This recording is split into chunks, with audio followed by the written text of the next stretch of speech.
about, that opening. Yeah. Because people sometimes, there's that saying, when one door closes, another one opens. And it seems like you're living that. You're the embodiment of that. So can you talk a little bit about that? Yeah. And and you can ask me anything. Thank you. I think, what we know now, your Holy Spirit, you knows what's best for you and what you are doing. We are designed, as Andy Stanley says, a great pastor and mentor, and has a plethora of videos. I'm amazed by his wisdom and making it modern to hit home for people, whether you're a Christian or not. You should follow Andy Stanley's great work. He says at the end of one of his happiness series, and happiness is an important thing in my life to study and give back to people. He says, you want to be happy? We're designed to give our lives away. It's like, there you go. Don't make it about you. How are you helping and serving others? You said you have ministry. I think that's awesome. One of the books we have coming out in the work I do, because I started just living it, is helping others. And the book's called Help and Give Back. It's Unicorn Jazz series showing artwork for kids on ways they can help and give back, whether it's recycling, walking someone across the street, reading books to others.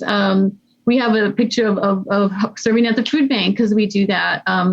Book donations, giving blood, that would be for adults.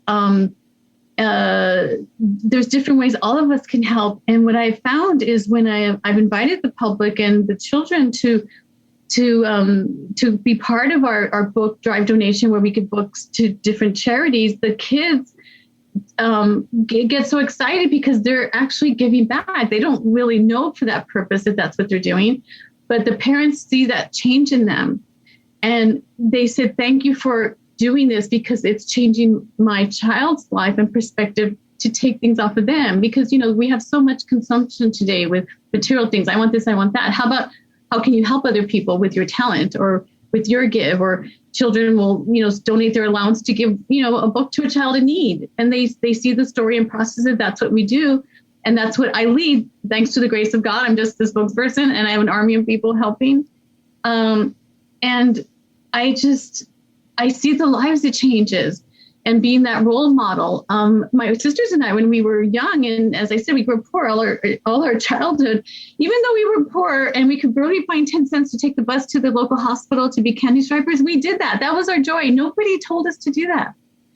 And so for me, I think volunteering, acts of service, giving back, no matter where you are in your life, if you're blessed and fortunate that you have built an empire and a great company, then you should be helping more. As we know, God will always provide and we'll always have what we need. And sometimes we can maybe hoard onto it or not know our purpose and calling. Things can happen fast. That happened to me. I had a very successful company after moving here to California when I was 20 years ago. And I completely changed my life starting a company with a partner. We made a lot of money. We didn't really give a lot of that. And then I did mission trips, but I didn't have a partner that agreed with me on that. And I look back like, boy, how life would have been had we done ministry and work. But again, you have to find someone on the same page. Now today, like I said, I am single. And so for me, I want to know, what are we going to help and give back with? Are we going to align in ministry? Because that would ultimately, as we know, that's the best thing. Because the opposite of selfish is to help others. And if you're feeling down or if you're not uncertain about something in your life, go help and serve. And then when things are great, continue helping and serving, being the leader so other people can, help and you're pouring into them, they're pouring into you. Because as the older we get, we need the good graces of other people. We need goodness, we need kindness, and we need love. And it has to be beyond you. It has to be beyond your partner. We are designed to help a community of people. I didn't know all this, by the way, when I was younger. Yeah, I think a lot of people discover that at different stages of their lives. And for me, this resonates so well. And it's a powerful message to share with people, which is sometimes it's whether you're kind of going through a hard time or a struggle or a difficulty, one of the best things you can do is to turn your attention towards other people. How can I be of service to other people? Right. And it could be little things. It could be, I've said this before, it could be just opening the door, smiling at somebody, saying you look great today, whatever it is. But being of service, even just your presence with me today is a big help to me, because this is a passion project that I continue to do. And it's something that I just want to put into the world, and just your presence is a gift. And so, it's a wonderful way to stay on that right track and to get yourself to a better place, which is to get the focus off of yourself. Yeah. Yeah. I honor what you do. I think it's amazing because you get to know someone new. You have a purpose. So keep on, being a podcast host and praying for, what's to come of it. And I think that's a beautiful thing. I find that some of the most incredible connections and our friendships are made with people like you, because you have that curiosity to be curious about what's beyond you. Obviously, before today, we didn't know each other. You were interested in me based on the things that I have done. And I'm interested in you because I see that you're a leader and you have a voice that matters to many people. And you're creating your authentic voice every day, which we all are. And aligning yourself with people that I would say are doers of the world. Let's face it, to be a podcast host, to be an entrepreneur, you have to be doers of the world. There's no one knocking at your door going, here, this is what you do. This is the formula, right? We figure it out. That's right. So there's a lot of tenacity required. There's a lot of self-driven capabilities needed. And I'm very motivated and self-driven. I've always been. I love being an entrepreneur, which it's easy to just have a paycheck and you show up and you leave and you clock out. I think that's great. We need people. If you have a company, you need people supporting and mentoring. We are all different. We're supposed to be. I've taken the role of being an entrepreneur leader. God's gifted me with that. I've never had to worry. People have asked me early on with Unicorn Jazz, was there a time that I doubted and no, zero doubt. But because I already had experienced the wisdom of growing companies time and time again, that I restarted with nothing, and in a year or more, they're growing into, great success. So it's, to me, it's just, we all can be open to learn, open to be coaching. If you have the grace of God and Christianity in your life, whoa, how that will be.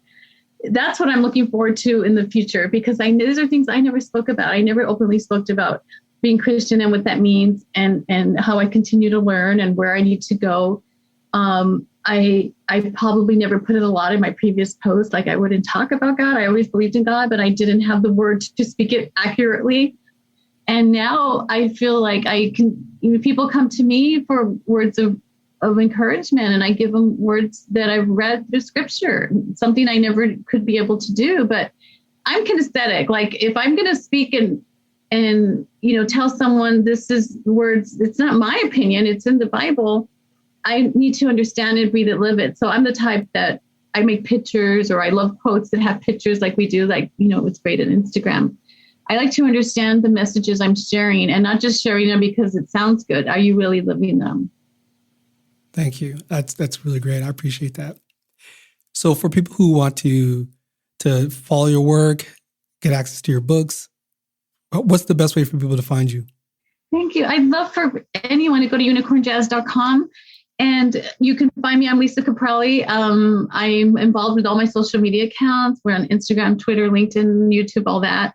But you could really take a look at the work we're doing. Whether you have children, you're an educator, I'd love to get invited virtually or in person as the pandemic changes to your school. I do incredible presentations that are teaching in nature, super fun, super playful, super engaging. My presentations have been described as a movie for kids. And I just look forward to teaching and to serving, people, especially children who are our future, in the way that God continues to design and put the right people in my life that care about the future of children, that care about giving back, that realize that we each are here for a purpose, and aligning with people who want to, connect. That's great. Thank you so much for your time today, Lisa. Thank you, Josh. I enjoyed it, and I look forward to following your incredible work and your continued podcast. In any way I can help and serve you, please count on me. Sounds great.